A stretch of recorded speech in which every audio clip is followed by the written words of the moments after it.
अपना ब्रेकअप हो जाने के बाद एक लड़की को सुपर पावर मिलती है जिसको टाइम को स्टॉप कर सकता है। टाइम स्टॉप कर कर लोगों के साथ वो कुछ भी कर सकता था। हेलो फ्रेंड्स, इसी कंसेप्ट पर बेस्ड आज मैं आपको कैशबैक ये 2006 की एक fantasy romance Hollywood movie explain करने वाला हूँ। अगर आपको वीडियो अच्छा लगता है तो प्लीज़ इसे लाइक और कमेंट ज़रूर कर दीजिएगा। बिना किसी तरीके एक्सप्लेनेशन स्टार्ट करते हैं। मूवी स्टार्ट होते ही हम हमारे मेन कैरेक्टर बेन का ब्रेकअप देख सकते हैं। जिस लड़की से उसका ब्रेकअप हो रहा था, सूजी, ये उसकी फर्स्ट गर्लफ्रेंड थी। उसके साथ बिताए हर पल उसे याद आ रहे थे। वंडर करता है कि उसका ब्रेकअप हुआ कैसे। एक पल में तो एक साथ थे, एक दूसरे को आई लव यू बोल रहे थे, और नेक्स्ट वीक सूजी किसी और के साथ थी तो शायद उसको भी आई लव यू बोल रही होगी, पर इसका कोई भी मीनिंग नहीं है। बेन के फ्रेंड का नाम था शॉन। शॉन उसे समझाने की कोशिश करता है, उसे सिर्फ एक बेटर ऑप्शन मिल गया, इसी वजह से उसके पास वो चली गई। उसके बारे में तुम्हें ज़्यादा सोचना नहीं चाहिए। तुम किसी ब्यूटीफुल सी लड़की को डेट करो, फिर सूजी को जेलस लगेगा और तुम्हारे पास वो वापस आ जाएगी। शॉन का लड़कियों के साथ एक्सपीरियंस बहुत ही घटिया था। हर लड़की उसे मार कर चली जाती थी, तो उसकी एडवाइस बेन नहीं ले सकता। शॉन आर्टिस्ट बनना चाहता है। जब भी उसकी ड्राइंग क्लास होती थी तो हमेशा लड़कियों को ही ड्रॉ करता था। हमेशा उसे सूजी की याद आती रहती थी। एक रात उसने उसे कॉल किया। उसने पूछा कि क्या हम फिर से एक साथ रह सकते हैं। सूजी ने उसे मना कर दिया। वो दिन रात अपने बेड में ही पड़ा रहता था। सूजी के जाने के बाद जैसे उसका ऑक्सीजन चला गया था, स्लोली स्लोली उसकी नींद भी चली गई। उसने सोने का बहुत ट्राई किया पर फिर भी वो कर नहीं पाया। अब सडनली उसके पास 8 एक्स्ट्रा आवर्स थे। वो अलग अलग चीज़ें ट्राई करता था पर फिर भी टाइम पास नहीं होता था। वो कुछ भी करे, सूजी की याद हमेशा उसके साथ रहती थी। एक रात वो ग्रोसरी लेने के लिए गया हुआ था। वहाँ पर नोटिस देखता है कि उन्हें काम करने के लिए स्टाफ की ज़रूरत थी। बेन को नींद नहीं आती तो 8 एक्स्ट्रा घंटे बिताने के लिए यहाँ पर वो जॉब कर लेता है। वहाँ के जब मैनेजर को उसने देखा तो मैनेजर पहले फुटबॉल का प्लेयर हुआ करता था, अब यहाँ का मैनेजर है। ये देखकर बेन रियलाइज़ करता है कि लाइफ इसी तरीके से बहुत फास्ट गुजर जाएगी, पर इसके लिए वो कुछ कर भी नहीं सकता। बेन के साथ एक लड़की काम करती थी, इसका नाम था शैरन। बेन ने नोटिस किया कि उसका मैनेजर शैरन के साथ बहुत ही अजीब तरीके से पेश आता है। शैरन को ये बात अनकंफर्टेबल लगती है। अपना जॉब करते हुए बेन ने हमसे कहा कि यहाँ सुपरमार्केट में टाइम बहुत ही स्लोली जाता है। इसको ज़रा फास्ट करने के लिए हम एम्प्लॉयज़ अलग अलग चीज़ें करते हैं। हर एक की अलग अलग मेथड है। जैसे शैरन कभी भी टाइम नहीं देखती। जब वो वॉच देखती है तो टाइम बहुत ही स्लो गुजरता है। इस वजह से हमेशा उसे कवर अप करके रखती है। यहाँ काम करने वाले उसके और 2 फ्रेंड्स हैं, पैरी और मैट। ये हमेशा एक दूसरे के साथ गेम्स खेलते रहते हैं। कभी ये शॉपिंग मॉल में रेस लगाते हैं तो कभी लड़कियों के सामान में कुछ अलग सी चीज़ें रख देते हैं। इसी तरीके से हर कोई टाइम पास करता था। पर बेन ने कहा मेरा तरीका कुछ अलग ही है। जब उसका ब्रेकअप हुआ तो उसके लिए टाइम गुजारना बहुत ही हार्ड था, तो एक सुपर पावर उसमें आ गई। ये सुपर पावर थी टाइम को स्टॉप कर पाने की। वो अपनी पावर से सब कुछ स्टॉप कर देता और सारी चीज़ें घूमने लग जाता। सुपरमार्केट की सारी ब्यूटीफुल लड़कियों को नोटिस करता था। उसे लगता है कि लड़कियों में अलग से ही पावर होती है। वो जब छोटा था तो एक फॉरेन स्टूडेंट उनके घर में रहने के लिए आई हुई थी। वो बहुत ही ब्यूटीफुल थी। वो हमेशा उसे ही देखता रहता था। बेन जब ये टाइम स्टॉप करता था तो हमेशा लड़कियों की न्यू ड्राइंग करता था। उसने एक नॉवेल में पढ़ा था कि लड़कियों को पेंटर के साथ अफेयर करना अच्छा लगता है, क्योंकि उनकी ब्यूटी जैसी है वैसे वो देख सकते हैं। ऐसे ही बेन ड्राइंग करते हुए अपना टाइम गुजारता था, और जब वो अनपॉज करता तो बहुत सारा टाइम गुजर जाता। अगले दिन बेन से मिलने के लिए उसका फ्रेंड शॉन आया। शॉन को पता था कि अब भी बेन अपने एक्स गर्लफ्रेंड के बारे में सोच रहा है। उसे कहता है तुम्हें जल्द से मूव ऑन करना चाहिए। शॉन हमेशा उसे यही बात कहता रहता है, तो इस मूवमेंट को भी वो पॉज कर देता है। एक्चुअल में बेन और शॉन ये बचपन से बहुत अच्छे फ्रेंड्स थे। जब शॉन की मदर घर से चली जाती तो दोनों मिलकर न्यूड मैगजीन्स देखते। एक दिन जब ये दोनों देख रहे थे तो शॉन की मदर वापस आ गई। वो इन दोनों की फ्रेंडशिप को अलग ही समझती है। आज शॉन बेन से कह रहा था तुम्हें स्ट्रिप क्लब वगैरह मेरे साथ चलना चाहिए। सुनकर बेन को अपने बचपन का एक किस्सा याद आता है। उनकी स्ट्रीट पर एक लड़की थी जो पैसों के लिए न्यूड होती थी। ये सारे फ्रेंड्स लाइन लगाकर उसे मिलने के लिए जाते थे। इसके बाद हम देखते हैं अगले दिन बेन और शैरन की नज़रों से नज़रें मिली थी। लॉकर रूम में शैरन को ज़रा भूख लगी थी तो बेन का सैंडविच मांग लेती है। सैंडविच का पिकल शैरन के गाल पर लग गया था। जैसे कि बॉलीवुड मूवीज़ में होता है वैसे एक रोमांटिक सा इनका मूवमेंट हुआ।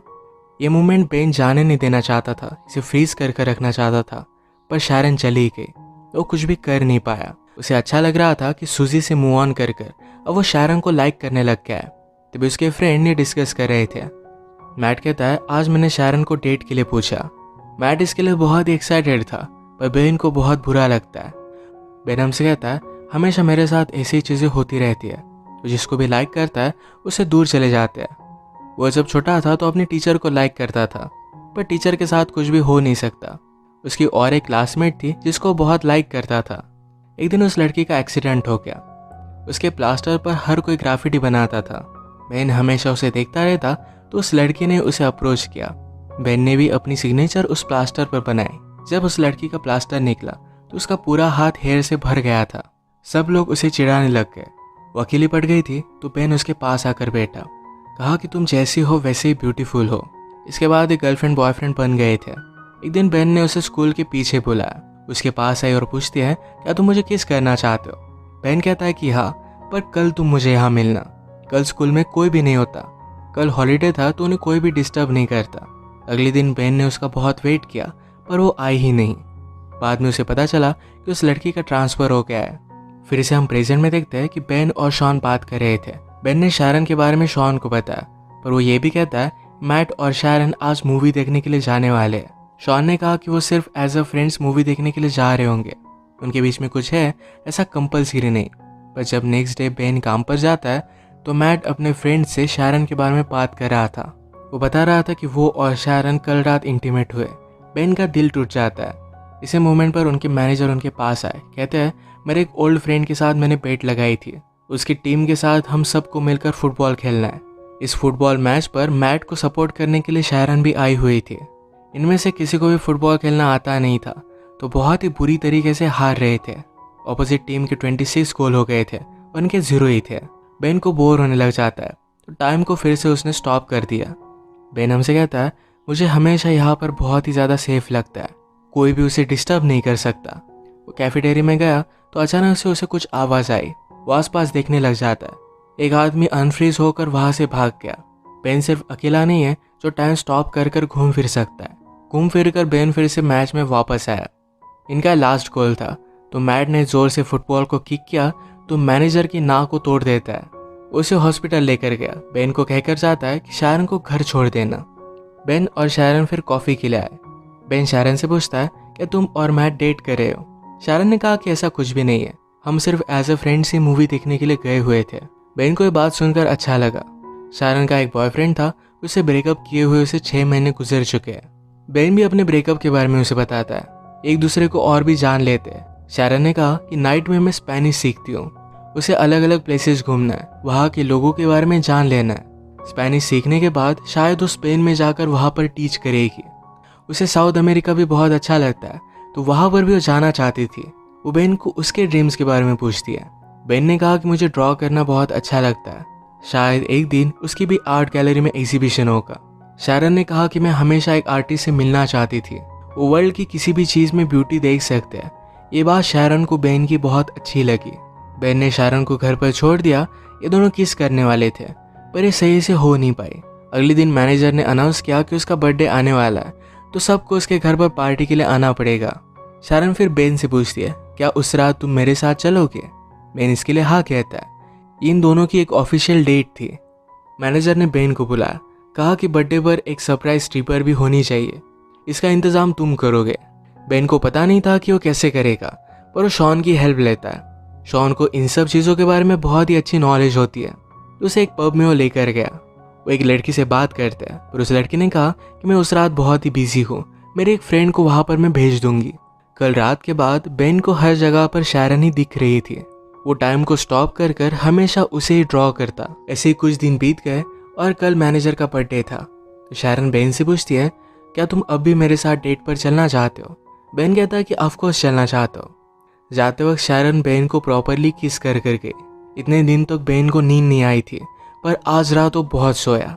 उठने के बाद उसे एक आर्ट गैलरी से कॉल आता है। बेन के पिक्चर्स उन्हें बहुत अच्छे लगे थे और उसे मिलने के लिए बुलाया हुआ था। बेन इसके लिए बहुत ही एक्साइटेड हो जाता है, पर इस सिर्फ उसके फ्रेंड मैट और बैरी उसका मज़ा ले रहे थे। रात में बहुत ही अच्छे से रेडी होकर वो शारन के पास पहुंचा। वो शारन को अपने आर्ट की गुड न्यूज़ बता देता है, उसे भी बहुत अच्छा लगता है। ये दोनों फिर पार्टी में आए, पर बेन यहाँ पर सुजी को देखता है। पार्टी में इन्होंने ऑर्डर की हुई स्ट्रिपर भी आई हुई थी। ये वही स्ट्रिपर थी जो शॉन और बेन बचपन में देखने के लिए जाया करते थे। शॉन मौके का फ़ायदा उठाकर उसे डेट के लिए पूछ लेता है। शॉन हमेशा लड़कियों से कुछ भी गलत चीज़ें बोलता था, पर ये लड़की उसे बचपन से जानती है तो कोई भी प्रॉब्लम नहीं आएगा। शायद उसकी भी लव स्टोरी यहाँ से स्टार्ट हो जाएगी। पार्टी में बेन ज़रा वॉशरूम के लिए जाता है तो वहाँ पर सूजी भी थी। सूजी को बेन को शारन के साथ देखकर ज़रा बुरा लगा था। वो रियलाइज़ करती है कि बेन उसके लिए परफेक्ट था तो उसे फिर से पाना चाहती थी। बेन उसमें कोई भी इंटरेस्ट नहीं दिखा था। इसी के पैरेलल में हम देख सकते हैं मैनेजर शारन से बात करने लग गया। वो उसे हरास करने लग जाता है तो शारन इस पर गुस्सा होके और यहाँ से निकलने लग गई। उसने जब ऊपर बेन और सूजी को देखा तो उसी मोमेंट पर सूजी बेन को किस कर रही थी। अगली मोमेंट पर बेन ने उसे झटक दिया था पर शारन ने देखा नहीं। वो गुस्से में यहाँ से चली गई। बेन रियलाइज करता है कि शारन को क्या लगा होगा। उसने टाइम को स्टॉप कर दिया, सोचा कि वो शारन को क्या बताएगा, पर कुछ भी वो सोच नहीं पाता। ऐसे उसने 2 दिन तक टाइम को स्टॉप करके रखा था। अनपॉज करने के बाद भी वो शारन को मना नहीं पाता। उसे मिलने के लिए गया पर शारन उसकी कुछ भी बात नहीं सुनती। उसे फिर से नींद आना बंद हो जाता है। जैसे हमने पहले देखा था कि बेन के फ्रेंड्स ने उसे प्रैंक कॉल कर एक आर्ट गैलरी में मिलने के लिए बुलाया हुआ है, तो बेन एक्चुअल में अपना सब आर्ट लेकर उस आर्ट गैलरी में चला जाता है। वहाँ के एजेंट से उसने बात की तो उसकी कोई भी अपॉइंटमेंट नहीं थी, पर एजेंट उसकी ड्राइंग देख लेता है। उसे ड्राइंग्स बहुत ही पसंद आई। वो बेन को अपॉर्चुनिटी देते हैं और अब उसका एक आर्ट शो होने वाला था। इसका इनविटेशन बेन शारन को देकर आता है। इस एग्जीबिशन ने शारन की बेन ने जो भी ड्राइंग्स बनाई थी सिर्फ यही लगाई हुई थी। ये सब कुछ बहुत ही ब्यूटीफुल था। बेन से एक आर्ट के एजेंट बात करने लगी। कहती है, मुझे तुम्हारी ड्राइंग्स बहुत ही पसंद आई। वो न्यूयॉर्क से थी तो उसे बहुत बड़ी अपॉर्चुनिटी दे सकती थी। बात करते हुए बेन ने नोटिस किया कि शारन भी ये शो देखने के लिए आई हुई है। ये आर्ट एजेंट उसे पूछ रही थी कि फ्यूचर में तुम क्या करना चाहोगे। बेन कहता है कि मुझे साउथ अमेरिका में जाकर ट्रैवल करके ड्राइंग करनी है। एक्चुअल में शारन का